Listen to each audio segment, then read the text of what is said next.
Hello and welcome to the garden, and just as I've started recording, pretty much every bird in the garden has started making a noise, so hopefully you can hear me over the top of them. Today's video is all about how and where to buy exotic tropical looking plants here in the UK. I'll be looking at tree ferns, palm trees, bamboos, where I got most of my plants from, and a few tips to help you buy your plants this spring.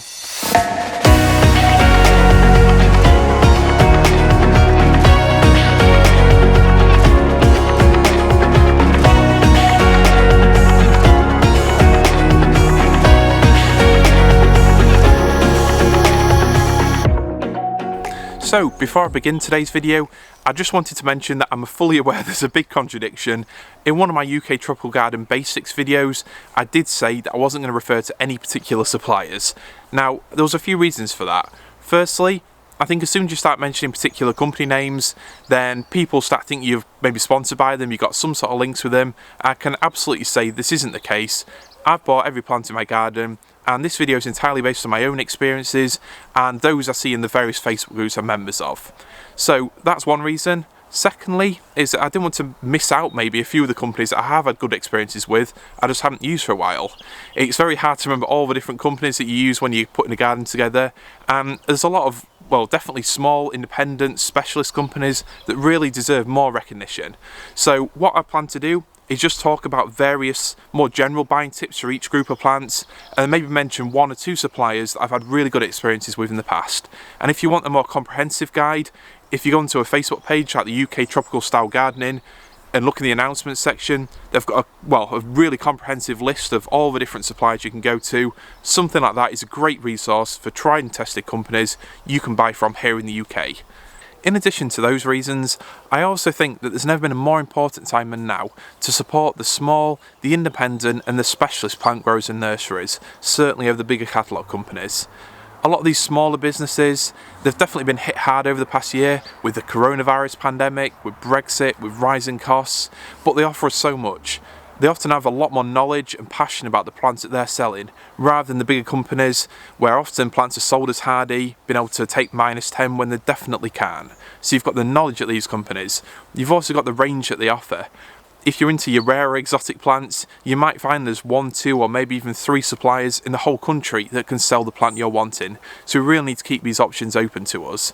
And thirdly, you might assume that they're more expensive, and sometimes they might be, but they often offer a better quality plant, a more compact, a stronger plant than that you buy in a supermarket or a larger chain DIY shop.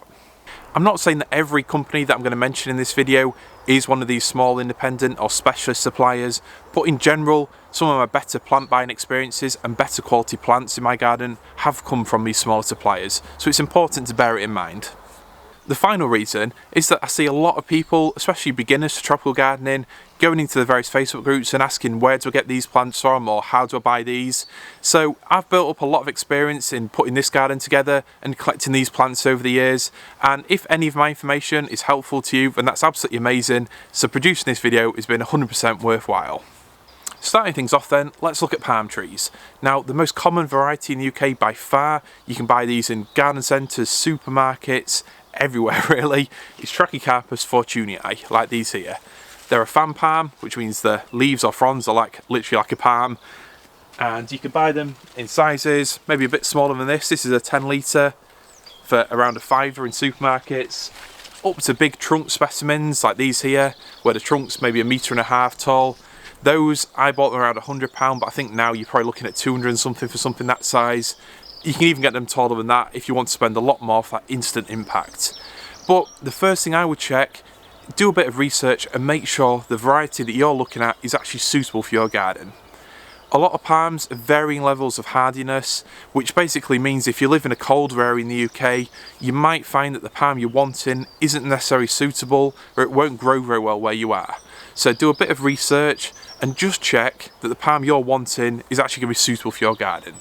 If you're looking at Trachycarpus in particular, they're very easy to grow and they are very hardy, so they should be absolutely fine in all but the coldest areas. But if you're looking at feather palms, like these Butias behind me, something a bit more borderline or tender, then you might have to give it some thought before you spend a lot of money on an impulse buy. Once you've decided what variety of palm you actually want to buy, I think the next thing to think about is the size you're buying it. Now, for me, when it comes to fan palms like the Trachycarpus, I personally, although I've got some bigger specimens here, I've planted a lot of smaller plants in the garden. And although they might not look impressive now, they do grow pretty quickly, and if you give them a few years to settle in, you'll find that they'll grow maybe a foot a year. They're very easy, and you'll certainly get a healthier plant if you actually start off as a smaller size. So for Trachycarpus, personally, I wouldn't be worried about saving a bit of money, planting it small, and in 5 years time or so, that plant will probably be 5-6 foot tall, and you'll have saved a lot of money, and you'll have a healthier, stronger looking plant for it. Max has come out to join me now, just exploring the garden. So my recommendation, if you're looking at buying a real centrepiece palm for your garden, you've saved up a bit of money, then get a feather palm. Now, if you want to check out, I've done a video on feather palms to the UK, looking at the most common varieties and which one might be the best choice for your location. But there's several reasons why, in my opinion, it's worth spending more money, worth investing more in a proper specimen than with the Trachycarpus. And firstly, they grow slower. So with Trachycarpus, if you buy a plant with a 1 metre trunk, you may be saving yourself 5-6 years of growth, whereas with a feather palm, say a Jubaea for example, if it's got a trunk the size of a football, you may be looking at 17-20 years to get to that size. So you are actually buying a lot of time for your money, which is why they're more expensive. And also, hardiness. In general, feather palms aren't quite as hardy as fan palms, well certainly the Trachycarpus anyway, so it's worth getting a bigger specimen to start with a good sized trunk, because that means it'll be able to withstand lower temperatures and more frosts, whereas if you buy a small plant, if you spend say £30-50, then it's not going to last if it's a really cold winter. And also, when it comes to varieties, Phoenix palms, as in Phoenix Canariensis, that's the cheapest variety of feather palm you can get. They're available everywhere, supermarkets have got them, but they're not very hardy. And especially, even if you get a bigger one, they've still got a limit of about -5, -7. They won't tolerate cold winters across most of the UK. Whereas if you spend a little bit more, maybe get a Butia, or a bit more again, and upgrade to a Jubaea, although you're paying more for it and it will grow slower, you're getting a plant that will take the cold weather a lot better and hopefully be in your garden for a lot of years to come. One thing I would say when it comes to palms is that you're often better off buying from a specialist palm importer or seller than actually going to a garden centre or somewhere that just happens to stock them.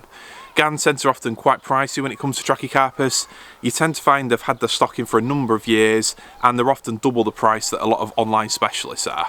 So the number one company that I would recommend, and that I see recommended, is Hardy Palms, which is Nigel down in Bristol. Now, one thing I can say is that every palm I've had from Nigel has been absolutely top quality. He really knows his stuff, and also is open to discounting on pallet deals. So when you buy palms from these places, you're generally looking about £50 carriage if you're having a full pallet, but he does a discount on all the plants that are on there, so it's worth getting a few varieties at once, and you'll probably find, well, you'll definitely find they'll still be cheaper overall, and you're getting better plants than if you went to your local garden centre. So Hardy Palms is the number one supplier of palm trees I would recommend in the UK, but there's several others I've used and I've had really good experiences with. Just to give a few examples, Big Plant Nursery, Desert to Jungle, Palm Centre, Tropical Plant Company. There's lots of great palm and exotic suppliers here in the UK that can deliver plants at a better quality than you might see at your local garden centre for a lot cheaper. They've all got websites and they can post throughout the UK, so I would definitely go to these first rather than actually travel around garden centres and seeing what you find. Now, obviously if you live in Cornwall, somewhere like that, you might have a lot more exotic nurseries close to you, but for most of the UK, we do rely on places that can send these goods out, especially at the minute with the COVID situation, so I'd definitely check those out first. Now, when it comes to palm trees, there are a few suppliers, or a few kinds of suppliers, that I wouldn't recommend, but I'm not daft enough to list these in a video. What I would say is a couple of bits of general advice. Firstly, if it's a generic catalogue type company and you get emails with prices like $9.99, 2 for $24.99 or whatever, not that often makes sense, but if you've got those sort of prices along with pictures of mature plants, then I can almost guarantee, as I said in a previous video, the plants you're getting won't look anything like those pictured. And you're so much better going to a supplier who just sells palms, who's got actual pictures of the stock they're selling. What you tend to find is that the plants you actually get, they'll have really small trunks, and they might give you heights in the listings like 1.2 metres tall or 2 metres tall. You're expecting a really impressive plant, but in reality they've actually got very small trunks, they're younger than you might expect, and the fronds or the leaves are actually quite stretched because they've been greenhouse grown, which means, I mean, there's nothing wrong with it, they'll be good plants eventually, but initially they're not as tough as the plants you might get from a retail like hardy palms, and you'll find they suffer more winter damage when you plant them out, and also they're coming from straight from a greenhouse environment into your garden, so that's going to be a massive shock to them, especially if it's a colder sort of winter period or early spring. That's going to set them back a lot.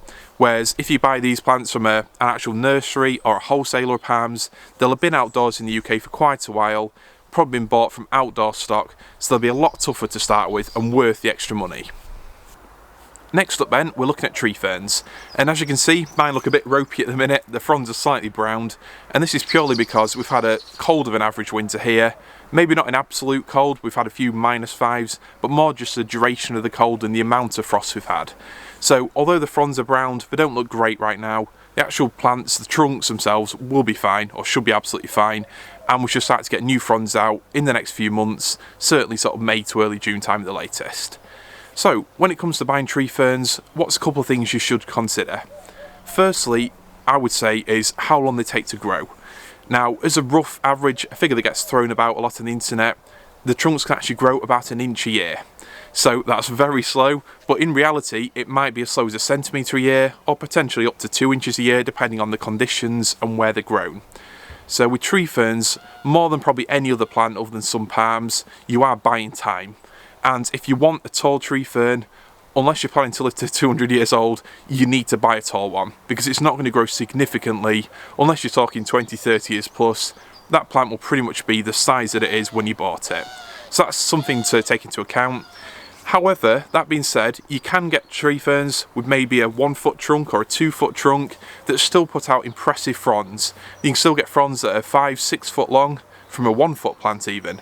So you can still get an impressive plant for around £30, maybe £40 these days.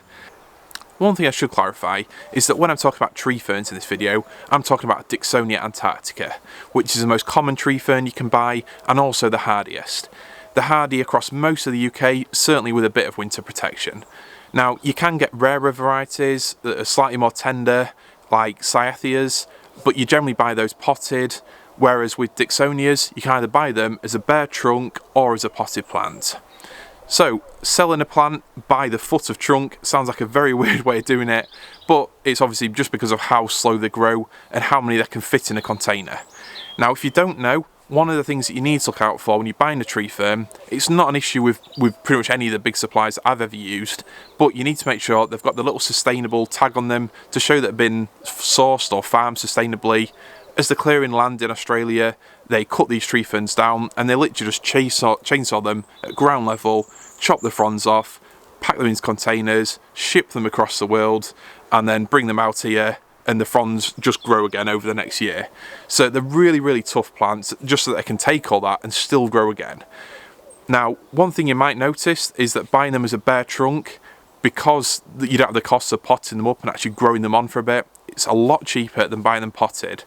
So with tree ferns, one thing I would say is, if you're going to buy them and you want the best price, you need to go online, or you need to go to somewhere like Seagraves, which is where I bought most of mine from, or another supplier. I know Desert to Jungle's got some.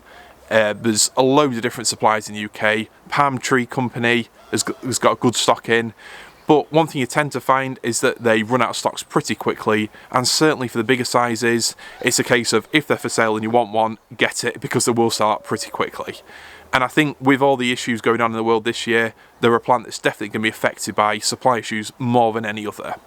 So if you want the best price, buy it as a bare trunk. In my personal experience, I've never had an issue getting a plant to grow, and any decent seller would have some sort of insurance policy in place if you had a plant that didn't grow completely. But like I said, I've never had this happen. They root really easily, and I've got no concerns about buying them just as a trunk. Now, if you want to buy a potted plant, or you've seen one in a garden centre, you've got to expect to pay a premium for the fact that it's been potted up, grown on, and it's actually got fronds growing. So they're going to be more expensive, they're harder to move around, harder to get home. And one thing you might find is that the fronds, although they look great in the garden centre, especially if they've been grown in a greenhouse or somewhere really sheltered. Once you get them into your garden and there's a good strong wind, you might find that a lot of those fronds snap off pretty quickly, which is what happened to one of mine last year, one of the few that I bought from a garden centre. It's just one of those things. But all I'm saying is, for the extra that you pay for a potted plant, there maybe aren't that many advantages. So for me personally, if I was looking to get a big tree fern in 2021 or next year, I would do a bit of Googling, see which suppliers have got them in, what offers are on, and I wouldn't have any problem with buying a trunk at the height that I wanted. Now, there's nothing wrong with buying a tree fern from a garden centre or even some of the big DIY type outlets that stock them here in the UK. And in some ways, actually seeing the plant you get in, there's benefits to that. You can make sure you get a decent plant. But I would say just check it and make sure the plant's not completely dried out. If the compost is dried through and if the fronds look really browned off or the crown has started to narrow, by which I mean it's not a trunk with very healthy fronds growing out of it all the way to the sides, and instead it's just quite a big trunk with small fronds in the middle, that's usually a sign that it's going into decline. It hasn't been looked after properly, so I would avoid those plants. There's some plants that you can buy as rescue cases and put lots of love and care into, and they'll bounce back and you get yourself a bargain. But personally, I would say that tree ferns aren't these, and if they've been definitely left to dry for too long, then it's going to take years and years, if ever, before they come back to being a beautiful plant again. Next up then, and I'm trying to film this before it starts raining, we're looking at bamboos. Now, if you haven't already seen it, check out my previous video on one tip to look at before buying or planting a bamboo in your garden. In that video, I'll look at the differences between runners and clumping bamboos.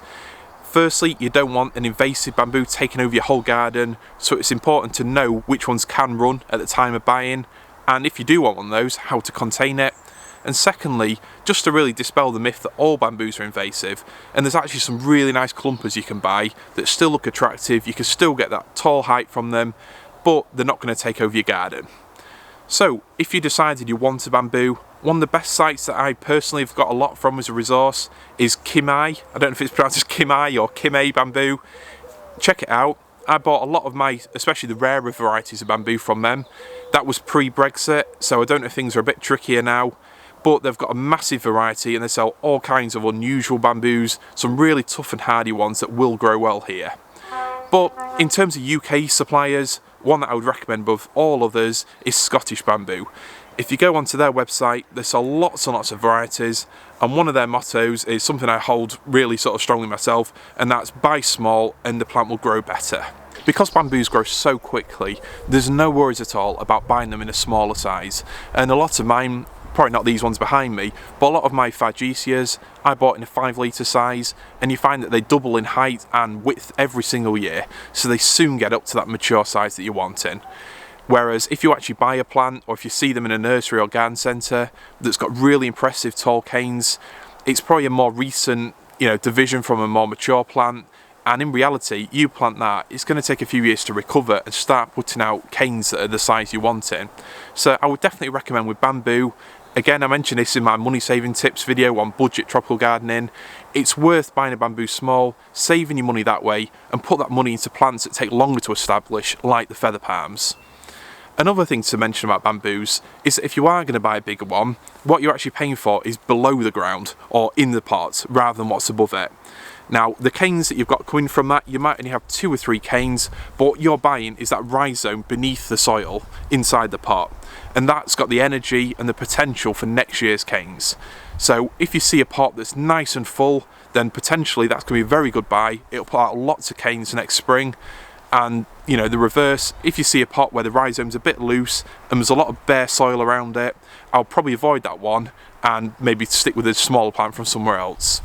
I have also bought decent bamboo plants from the Big Plant Nursery, from the Palm Centre when there were sales on, and even from eBay and Facebook Marketplace when I saw the right varieties at the right prices.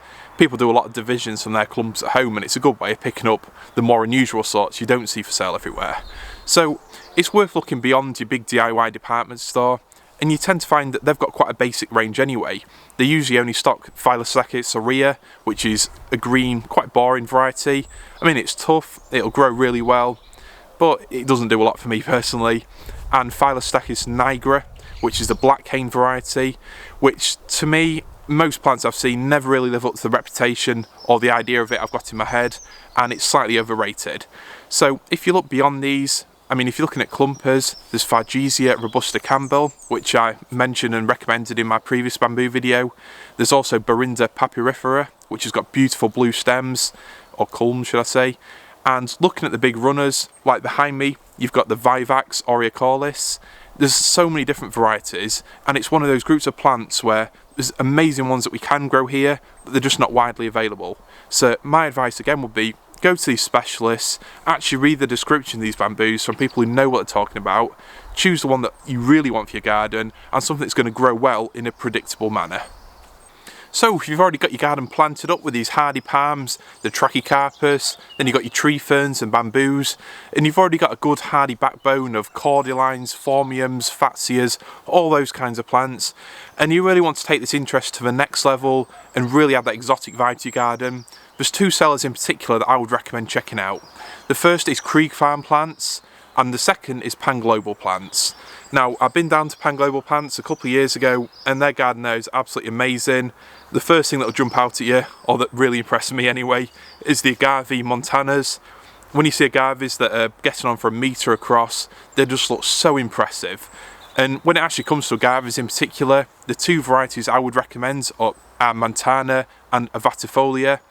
I think unless you're going to keep them potted, for most of the UK, they're the only two real hardy choices.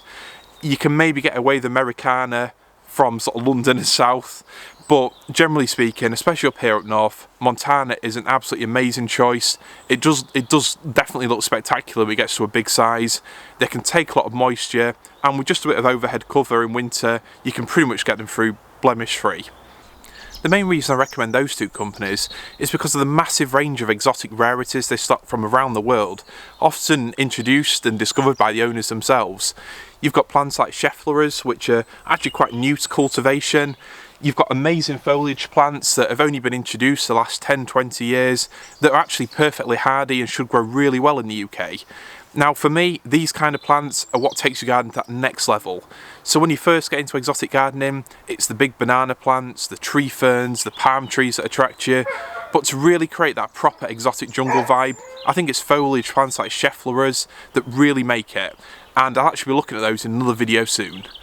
With Pan Global Plants in particular, what I find is there's lots of groups of plants, like say hydrangeas, that I don't have much more than a passing interest in. I appreciate when they're well grown, but they're not a plant that really does it for me.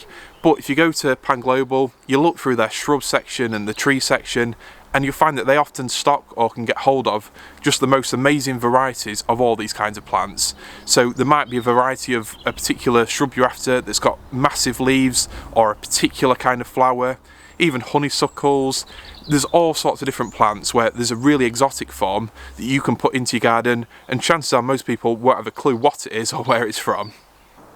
When it comes to weird and wonderful varieties, another seller I've used to fill my garden with is hardyeucalyptus.com, and if you check out my recent tour video, you'll see I've got lots of eucalyptus like this dotted around the garden, and they're all from there. So firstly, I really recommend the service. They're great plants and they really know their stuff. If you go on the website, there's small eucalyptus, tall ones and everything in between, and they've got lots of information on how to choose the right variety or varieties for your garden. There's lots of different foliage types, and for me, they're the perfect evergreen, fast-growing exotic tree for your garden, and they work really well with the tree ferns, the palm trees. They still let a lot of light through, they only create a dappled shade. You can get fast-growing varieties, so you can instantly transform your space over just a few years, and you can get shorter varieties that have got really nice looking blue foliage that will fit in really well with your other phormiums and cordylines, everything like that. So they're one of my favourite groups of exotic looking trees, and hardyeucalyptus.com is my favourite place to buy them from. In terms of general eucalyptus buying advice, I would say don't buy a tree that's too large. They're definitely better off planted small when the root system can establish properly. If you plant them too big, then they're more vulnerable to wind blowing them over. Just because they grow so fast, the root system won't develop properly, particularly if it's been circling around in a conventional pot. Hardy eucalyptus grow all theirs in air pots for that reason. So just be aware of it, and if you get a chance of getting a big eucalyptus tree in a pot or one that's dug out of someone's garden, just avoid it. It's not worth the hassle, and buy a small plant in an air pot instead. A bit of a longer video today then, but hopefully one you found helpful. And if you're looking at starting a jungle or exotic garden this year without spending a lot of money, then please check out my video, Tropical Gardening on a Budget. I'm sure you'll find a few ideas in there that will really help you out. But if you saved up a bit of money and you're looking at buying maybe a larger specimen palm this spring, hopefully I've given you a few different ideas and factors to consider today that you might not have thought of before. Some of these plants are best off bought small, you can save money that way, whereas others it's worth saving up and getting a bigger or slightly hardier plant that will last longer in your garden.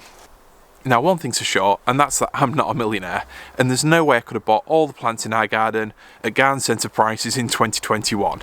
And it's only by building up this collection over a number of years, buying plants in the right places at the right times, growing others on for a few years, that I've been able to build up this collection that will hopefully be developed further into our exotic jungle garden this year.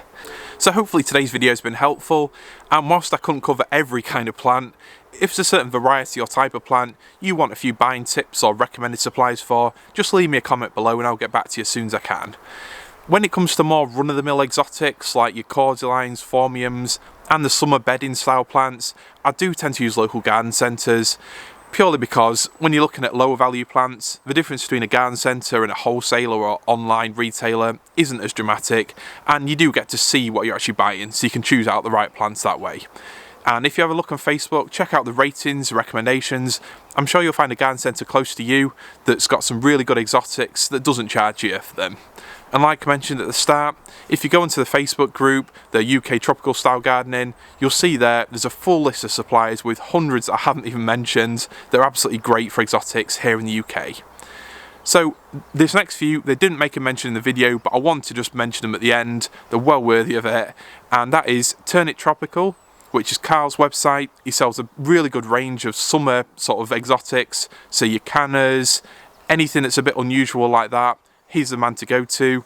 And when it comes to seeds, I personally use Jungle Seeds for most of my seeds. They've got a massive range and I buy all my ricinus, my cannas from them. Hopefully I've not shot myself in the foot by mentioning it, because otherwise I won't be able to get the seeds that I want next year. But check them out, they've got a great range and lots of really good information on how to germinate and grow the varieties they sell. I'd also check out Mike Clifford. He runs Mike's Rare Seeds on Facebook and he sells lots of packets. He tends to advertise in the actual Facebook groups themselves, but lots of really unusual varieties at very affordable prices, so check him out as well. And lastly, bit of a cliche, but use a Facebook marketplace, use your eBay, and for plants like bamboos and palms especially, you never know what bargains you might be able to pick up.